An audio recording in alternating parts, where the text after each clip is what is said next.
আপনি কি জানেন, পৃথিবীর এমন একটি সাগর আছে যেখানে কোনো মাছ বাঁচতে পারে না, যেখানে পানির উপর ভেসে থাকা এত সহজ যে সাঁতার কাটারও দরকার নেই। আজ আমরা যাচ্ছি সেই রহস্যময় স্থানে, মৃত সাগরে। কিন্তু কেন এর নাম মৃত সাগর? সত্যিই কি এটি মৃত, নাকি এর ভেতরে লুকিয়ে আছে এমন কিছু যা আমাদের কল্পনার বাইরে? মৃত সাগরের নাম শুনলেই মনে হয় এখানে জীবন নেই, শুধু নীরব লোনা পানি আর চারপাশে শুষ্ক পাহাড়ি মরুভূমি। কিন্তু এর পেছনের ইতিহাস, ভূতত্ত্ব, এমনকি ধর্মীয় কাহিনী এতটাই বিস্ময়কর যে আপনি অবাক হয়ে যাবেন। আমরা আজ জানব কিভাবে হাজার হাজার বছর ধরে মৃত সাগর টিকে আছে, কেন এর লবণাক্ততা এত বেশি, এবং এখানে সত্যিই কিছু বেঁচে থাকতে পারে কিনা। তাই ভিডিওটি শেষ পর্যন্ত মনোযোগ দিয়ে দেখুন। আর যদি ইতিহাস, বিজ্ঞান আর রহস্য নিয়ে এমন গল্প ভালো লাগে, তবে ভিডিওটি লাইক দিন, শেয়ার করুন আর সাবস্ক্রাইব করে নিন, যাতে আমাদের পরের অদ্ভুত সব কাহিনীও আপনার চোখ এড়াতে না পারে। তো চলুন ফিরে যাই মূল আলোচনায়। মৃত সাগরের অবস্থান মধ্যপ্রাচ্যে, জর্ডান এবং ইসরায়েলের মাঝখানে। এর দৈর্ঘ্য প্রায় 50 কিলোমিটার এবং প্রস্থ 15 কিলোমিটার। কিন্তু যেটি সবচেয়ে অবাক করার মতো সেটি হল এর উচ্চতা, বা বলা ভালো, নিম্নতা।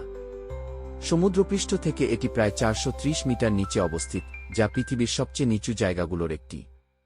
এখন প্রশ্ন হল, কেন এখানে কোনো সামুদ্রিক প্রাণী বা মাছ নেই? এর উত্তর খুঁজতে গেলে আমাদের যেতে হবে এর লবণাক্ততায়। মৃত সাগরের পানিতে লবণের মাত্রা প্রায় 34%, যা সমুদ্রের তুলনায় প্রায় 10 গুণ বেশি। এই অতিরিক্ত লবণাক্ত পরিবেশে অধিকাংশ জলজ প্রাণী বেঁচে থাকতে পারে না। এখানে নেই মাছ, নেই শৈবাল, নেই প্রবাল প্রাচীর, শুধু কিছু মাইক্রোস্কোপিক ব্যাকটেরিয়া আর ফাঙ্গাস ছাড়া। এত লবণ এলো কোথা থেকে? কয়েক মিলিয়ন বছর আগে এই জায়গাটি ছিল একটি বিশাল সাগরের অংশ, যা সময়ের সাথে সংকুচিত হয়ে পড়ে যায়। আশেপাশের নদী, বিশেষ করে জর্ডান নদী, এখানে পানি এনে জমা করে, কিন্তু এর কোনো প্রাকৃতিক নির্গমন পথ নেই। ফলে পানি বাষ্প হয়ে উড়ে গেলেও লবণ আর খনিজ থেকে যায়, আর বছরের পর বছর ধরে সেটি জমে জমে আজকের মৃত সাগর তৈরি হয়েছে। মৃত সাগরের নামকরণের পেছনে ঐতিহাসিক ও ধর্মীয় কাহিনীও আছে। বাইবেলের পুরনো টেস্টামেন্টে বর্ণিত সোদম ও গোমরা শহরের ধ্বংসযজ্ঞ নাকি ঘটেছিল এই অঞ্চলের কাছাকাছি। অনেকে মনে করেন সেই ভয়াবহ ভূমিকম্প, আগুন আর গলিত সালফারের বৃষ্টি এই এলাকার ভূপ্রকৃতি বদলে দেয় এবং শেষমেশ তৈরি হয় মৃত সাগর। যদিও বৈজ্ঞানিক দিক থেকে এটা একটি ভূতাত্ত্বিক পরিবর্তনের ফল, তবুও ধর্মীয় কাহিনী এর রহস্যময়তা আরও বাড়িয়ে দিয়েছে। এখানে একটি চমকপ্রদ ঘটনা হল, আপনি যদি মৃত সাগরে নামেন, আপনি ডুবে যেতে পারবেন না। লবণাক্ততার কারণে পানির ঘনত্ব এত বেশি যে মানুষের শরীর স্বয়ংক্রিয়ভাবে ভেসে থাকে। পর্যটকরা এখানে খবরের কাগজ হাতে নিয়ে ভেসে থাকার ছবি তোলেন, এটা মৃত সাগরের আইকনিক দৃশ্য হয়ে গেছে।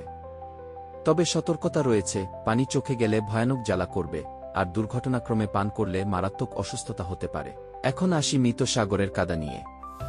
এই কাদায় রয়েছে ম্যাগনেসিয়াম, ক্যালসিয়াম, পটাশিয়াম সহ বহু খনিজ, যা ত্বকের জন্য উপকারী বলে ধরা হয়।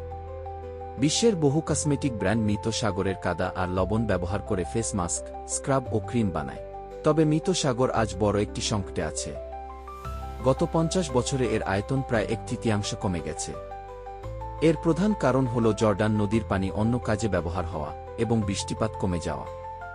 বিজ্ঞানীরা সতর্ক করছেন, যদি এমন চলতে থাকে, কয়েক দশকের মধ্যেই মৃত সাগর হয়তো প্রায় অদৃশ্য হয়ে যাবে।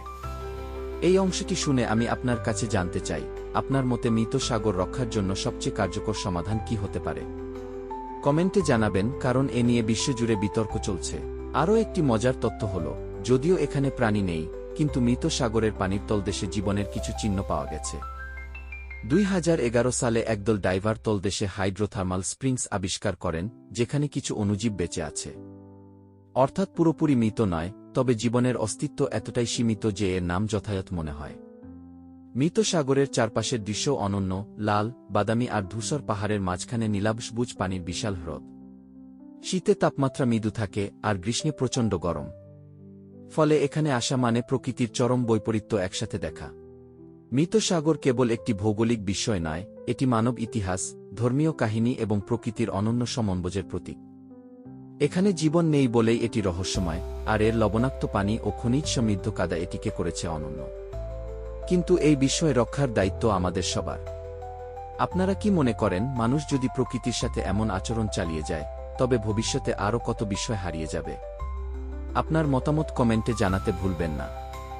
ভিডিওটি ভালো লাগলে লাইক দিন, শেয়ার করুন আর সাবস্ক্রাইব করে রাখুন, কারণ সামনে আসছে আরও অজানা ও আশ্চর্য কাহিনী, যা আপনাকে অবাক করবে।